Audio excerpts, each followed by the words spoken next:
Dangerous Assignment. Transcribed, starring Brian Donlevy as Steve Mitchell.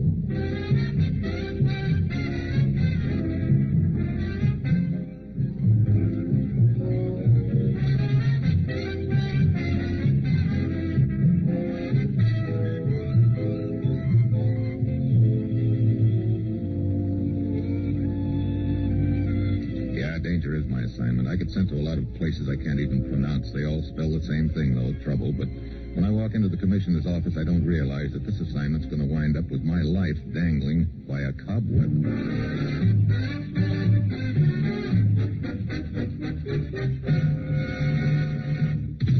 Morning, Commissioner. You sent for me? Steve, you remember Anthony Targoux? Sure. Big shot racketeer, headed an international crime syndicate. He was deported to the Balkans several years ago, wasn't he? As you know, he managed to slip into Canada late last year. Was killed there in an auto accident. Right. So, maybe Targoux isn't dead after all. What? When Targoux was deported, his organization folded. Some of the smaller mobs tried to hold it together, but couldn't. That was the end of the syndicate, we thought. A short time ago, we learned it was operating again. The strings being pulled from somewhere out of the U.S. Targoux again, you think? He was the only man who could control the various mobs and keep the organization running smoothly. I want you to run up to Montreal, Steve. Check on that so-called accidental death of Targoux. Okay, Commissioner. And here's something else that might help. I want you to look in on the mysterious disappearance of a certain Dr. Franklin Dorberg. Dr. Dorberg? How does he tie in with Targoux? He may not. Still, there might be a connection. Dr. Dorberg is a well-known plastic surgeon from New York. He was on vacation in Montreal. Disappeared from his hotel room last night. Plastic surgeon, huh? That sounds interesting. Find out what you can about him, Steve. I've got a hunch that if you can locate Dr. Dorberg, you'll also find Anthony Targoux. Well, that's it. You've got your assignment. Good luck.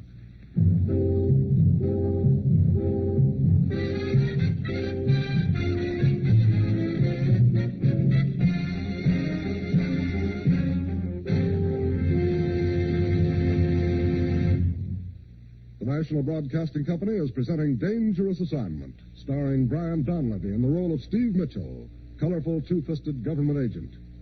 At all those places of the world where danger and intrigue walk hand in hand, there you will find Steve Mitchell on another Dangerous Assignment.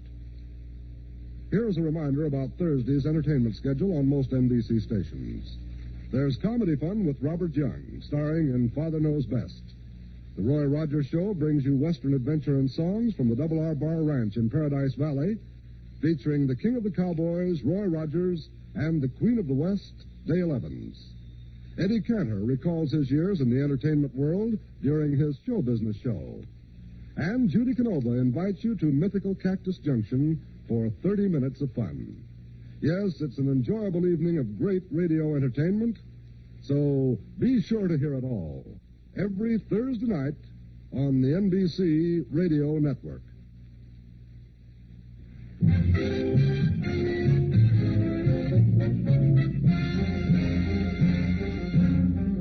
Sure, I've got my assignment. Get up to Montreal and check on a couple of items. Item 1, the accidental death of the notorious racketeer Anthony Targoux. Item 2, the mysterious disappearance of a well-known plastic surgeon named Dr. Dorberg. If there's a tie-up between the two, it could mean that Targoux is still alive, still masterminding an international crime syndicate. It's Wednesday afternoon when my plane lands, and I hustle over to the office of Inspector Bizak at police headquarters. A tall, distinguished-looking gent is in the office with him. Ah, Steve, it's nice to see you again. May I present Monsieur Nichols? Mr. Nichols? Pleasure indeed, Mr. Mitchell. Do sit down, monsieur. Do sit down. Thanks.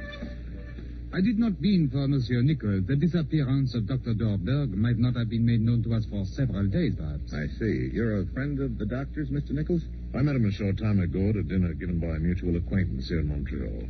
Doctor and I planned to attend a concert last night. Your government, Monsieur Mitchell, thinks there is some connection between the doctor's disappearance and Anthony Targoux? There could be, Inspector. Targoux, who is he? An international gangster, Mr. Nichols. He is supposed to have died in an auto accident 6 months ago. We're not sure he did. Inspector, did your department identify Targoux after the accident? No, the crash was most severe. The car caught fire. Positive identification was not possible. We have only Anna Melnick's testimony. Anna Melnick? Who's she? Targoux's girlfriend. She was with him at the time of the accident. Fortunately, she was thrown clear. I see. Does she live here in Montreal? No. In a town called Drummond, across the river some 50 miles east of here. Targou is buried in the cemetery there. Forgive me, but I don't seem to understand. You seem more concerned about a dead gangster and a woman named Melnick. Because it might lead us to Dr. Dorberg. But how? I fail to see. Let's assume that Targou is alive, that he wants to get back into the States. He can't because he'd be too easily recognized, so he arranges to have his face remodeled. I see. Dr. Dorberg being a well-known plastic surgeon. I say that could be it, couldn't it? Yeah, could be, Mr. Nichols, could be.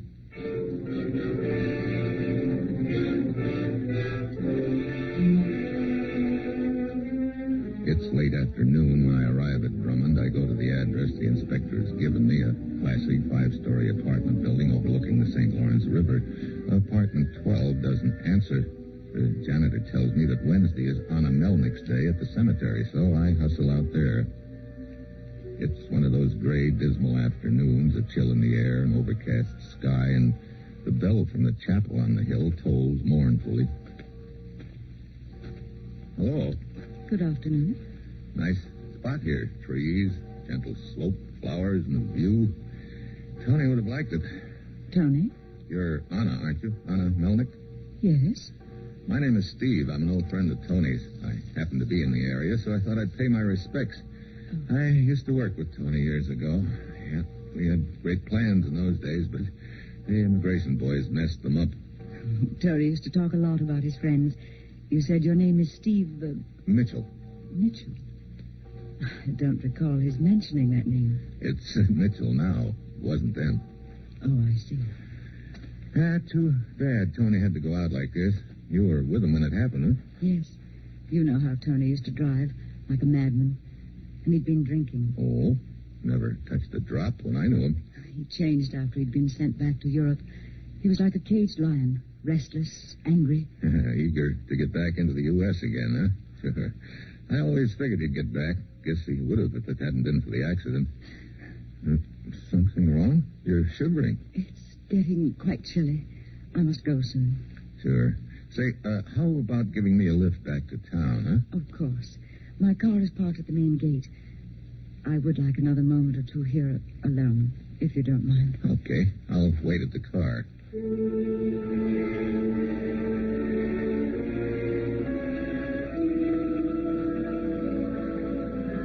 I stroll on down to the gate and look back up the hillside. Yeah, it's a touching scene, all right. Anna standing at the foot of Tony's grave, and she's dabbing her cheek with a handkerchief.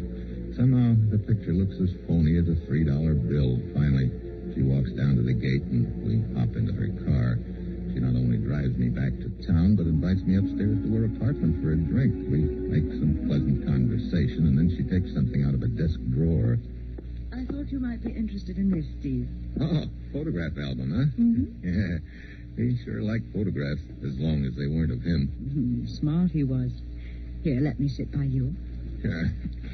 You will recognize many of his friends. Your friends, too. Oh, here. Look at this one. A photograph of Tony's car. The Mercedes he bought in 37. Look, isn't that Guido behind the wheel? I can't make it out. Sort of blurred. Oh, there's another photo of Guido in here. Let me see if I can find it. We spend the next few minutes thumbing through the old photo album. I recognize a few of Tony's henchmen, but not as many as I should, and I'm not so sure I'm coming up with all the right answers. She's testing me out, I know, and finally she gets up, slams the album closed. From the look on her face, I know I haven't made a passing grade. You're wasting your time, Mr. Mitchell, or whatever your name is. Hey, what's the matter, baby? Lies. Lies, that's all you've been telling me. You're no friend of Tony's. Who are you? Now, look. Shall I guess? A reporter, perhaps? Or a policeman? Oh, yes, you heard those stupid rumors that Tony's still alive. Of course. That's why you're here. So a guy hears rumors. So, being an old friend of Tony's, I got a little curious, maybe. He's dead. Don't you understand? He's dead. Okay, if you say so, Anna. Why get all steamed up about it? Oh, leave me alone, why don't you? Get out. Please, get out. Sure. Oh, Anna, What is it? thanks for the drink. Get out! The bass whistles past my ear and crashes against the wall as I duck into the alcove. On the way out, I flip the catch on the lock and then close the door. I wait outside in the hall for a moment, then ease the door open. I can hear Anna dialing the telephone. I slip into the alcove again. Yes, only a moment ago. I think it was a reporter, probably. What? Well, never mind. I'll see to it myself. Pick me up there in 20 minutes. Yes. Very well. I ease out of the apartment fast, hurry downstairs, and wait in the shadows across the street. When Anna comes out, I trail her half a dozen blocks to a small brick front building. The brass plate on the door reads C.J. Morrison and Sons, Morticians. I duck out of sight and wait.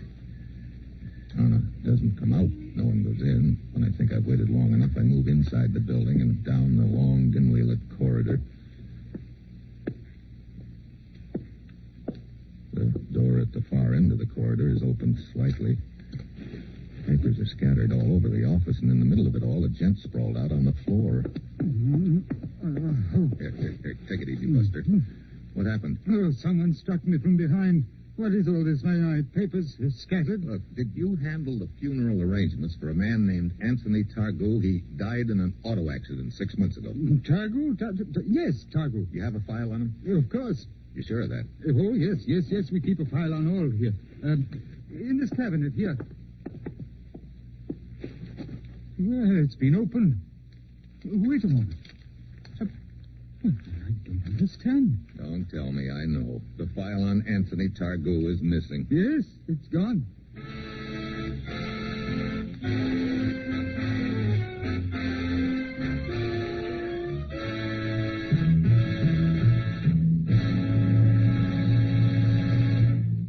Brian Donlevy will continue his dangerous assignment in just a moment. As Americans, we're all proud of the beauty of our forest areas. We know, too, that from these areas we get raw materials which help to keep our nation strong. And that's why authorities who are seeking to combat forest fires feel sure of public cooperation once the public stops to realize the simple facts of forest fire prevention. Most forest fires are due to plain carelessness which can be avoided by following these 4 rules. When in forest areas, crush out cigarettes, cigar, and pipe ashes. Break matches in 2 after using. Drown all campfires, then stir and drown them again. Find out the law before using fire. By remembering and practicing these rules, we can all play a part in reducing the number of forest fires, thus saving lives and property. So, if you visit a forest area during your vacation, do your part for fire prevention. If you live or work in a forest area, be mindful of the 4 rules we mentioned. If we all work together, we can stop this shameful waste.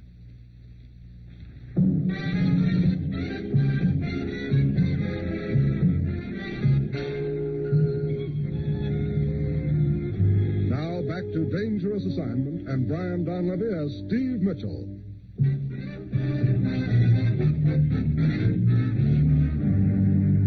I head back to Anna's apartment. The door is unlocked. I slip inside and give the place a fast frisk, but I don't find anything to give me a lead. I pick up the phone to check with Inspector Bizak, but just then I hear footsteps out in the hall. And in the mirror, I see the door in the alcove. It opens slowly. I get behind it, ready to jump. Inspector. What? Oh, Steve. I was just going to phone you. Where is the young lady, Anna Melnick? I don't know, but it looks like Targoux is alive, all right. Oh, yes. Oh, did you dig up something, too? Come.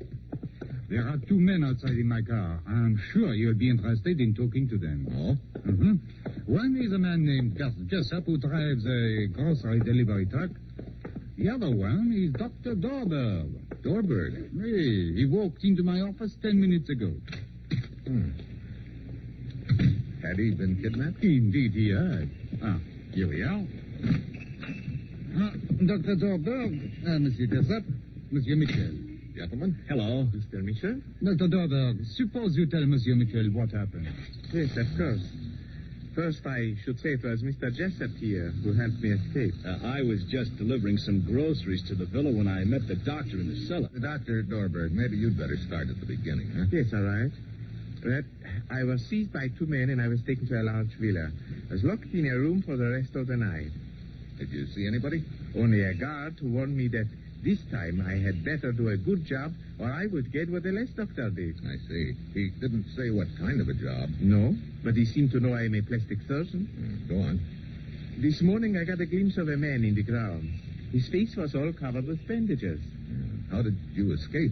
Well, the guard brought me food on a tray, and as he went out, the door latch did not engage, and he did not notice it. I slipped out into the hall, but I could see the grounds were guarded, so I went down to the basement to wait a better chance. That's when Mr. Jessup here came along. I take it we're heading for that villa now, Inspector. We are.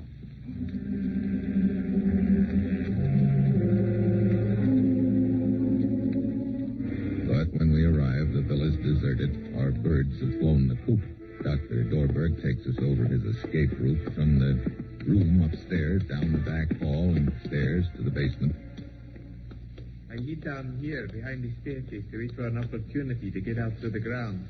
But Mr. Jessup came down here right afterward, and as I told you, I got a ride in his delivery truck. Yeah, one thing I don't get, Jessup. What were you doing down here in the cellar? Oh, that's where I brought this case of canned goods, Mr. Mitchell. Oh. You see, I didn't figure they'd want the whole thing inside, and there wasn't anybody answered the back door, so I figured I'd just bring it down here. But then when I went back up, I ran into one of them. He told me to bring the case into the house. You came back down here, and that's when you ran into Dr. Dorberg, huh? Right. And in the excitement, I forgot all about the case of canned goods. It's still here. Yeah, he must have been planning a long stay ordering all this food. I won't... Well, what is it, Mitchell? Nothing, Inspector. Come on, I guess there's nothing more we can do here.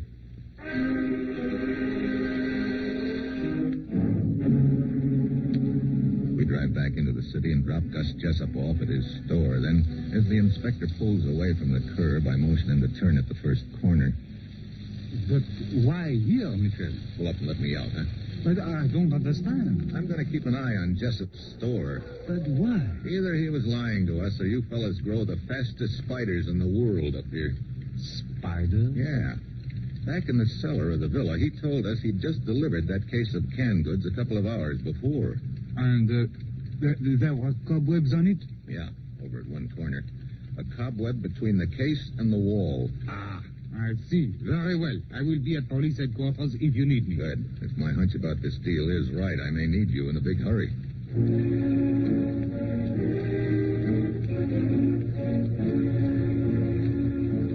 I hire a parked cab and wait. Pretty soon a car pulls up in front of the store. It's on a Melnick. Jessup comes out and they drive off. I follow, but they only go around the block. Then Jessup gets out, probably just reporting to her that everything's gone okay. I tail Anna out of the city to another large villa. Then I find a nearby phone box and call Inspector Bizak.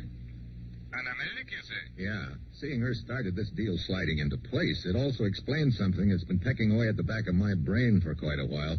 That mirror back at her apartment. What do you mean? I'll explain when there's more time. Right now, I'm just calling to invite you to the party. Very bien. I've written down the directions. I'll be there in 10 minutes. But I figure I can't wait that long. I don't want them to fly the coop again. I go back to the villa and circle it. I find an open window and slip inside. I hear voices in the next room. I ease the door open a crack. There are three people. Anna, a guy I recognize as a racketeer from the States named Keller, and a third guy with bandages completely covering his face. Pretty soon, Anna and Keller leave. I ease up behind the guy with the bandages and clamp a hand over his mouth. He kicks over a lamp. Keller's back into the room fast, and his gun's even faster. The slug creases my shoulder and knocks me back against the wall. Okay, muscle boy, just hold her right there. Are you okay, boss? Good. Well, the nosy reporter again. He's no reporter. He's a government agent named Mitchell. He helped put me away once. Yeah, but not for long enough, it looks like, Keller. You made the trip to confer with Targu here, huh? Keller, as long as you're an old friend of Mitchell's, maybe you should take care of him. I'd be glad to. The boss and I will go on to Quebec. After you get rid of Mitchell, you'd better get back to New York. We'll contact you there. Okay. Well, come on, sucker. You got a little ride staring you in the face. I don't doubt it. But the way it looks to me, I'm not the only sucker around here, Keller. Meaning? Meaning you. Oh, come on, Keller. He's just trying to stall. Am I? You're getting taken for a ride just as much as I am, Keller. Who do you think this guy with the bandages on his face is? It's Targo, so what? So guess again. Targo's dead. He's talking crazy, Keller. Then why are you getting nervous, Anna? Look, Keller, She and her bandaged boyfriend here have set up the whole phony deal to cash in on the magic name of Targo, to get the old mob started again and collect a percentage. Keller, I tell you that... Just a minute, Anna. All right, keep talking, Mitchell. Keep talking. The kidnapping of Dr. Dorberg was rigged, just like his escape, to make everyone think Targo was still alive to run his syndicate. That's a lie.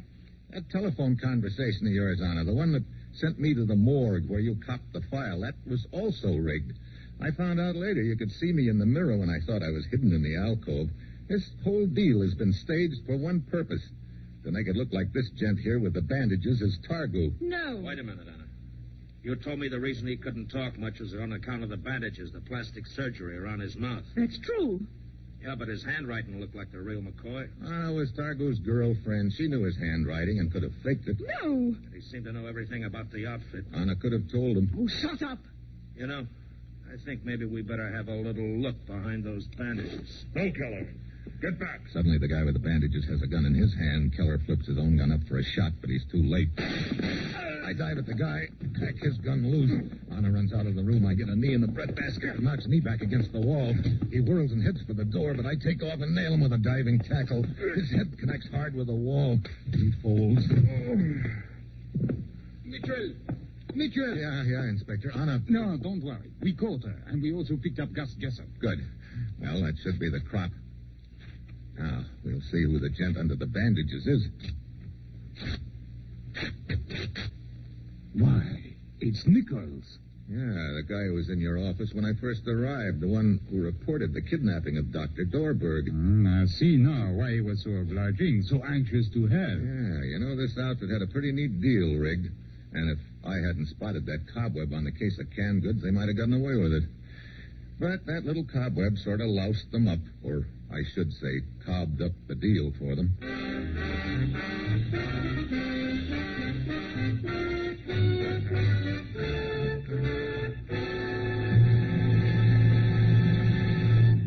Our star, Brian Donlevy, will return in just a moment. If musical entertainment is high on your list of enjoyable radio programming, then NBC's Monday Night of Music was designed especially for you.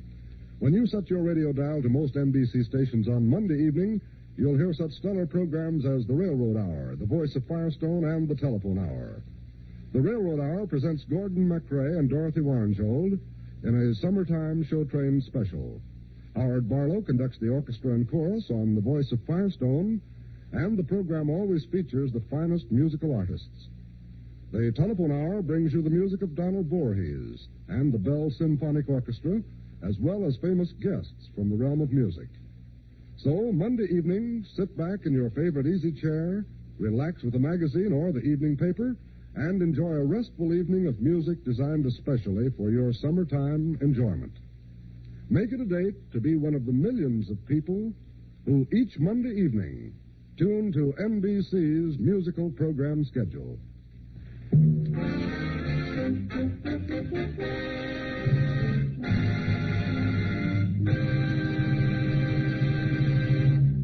Next week, Indochina. I have a date with a bomb. And that will be Steve Mitchell's dangerous assignment next week.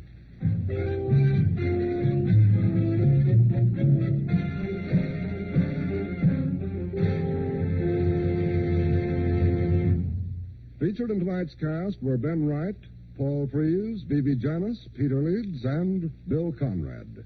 This is John Storm.